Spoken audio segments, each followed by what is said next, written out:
A Canadian furniture manufacturer is shutting down a facility in its home country and moving those operations to the U.S.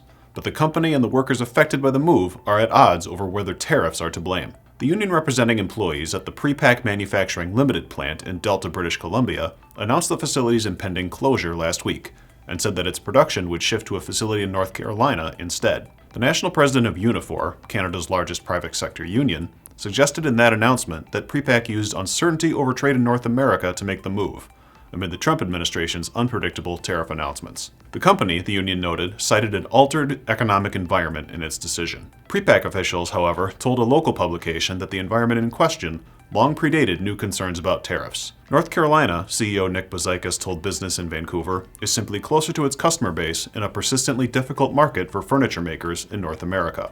Pre-Pack, founded in Vancouver in 1979, opened the nearby Delta facility in 2005. In 2019, however, the company was acquired by Toronto private equity firm Torquest Partners. The North Carolina plant was subsequently opened in 2021. The closure of the Delta plant will result in the elimination of 170 jobs, the union said. Unifor officials added that they would call for a boycott of the company's products nationwide, joining ongoing protests of U.S.-made products both in Canada and abroad. I'm Andy Zoll. This is Manufacturing Now.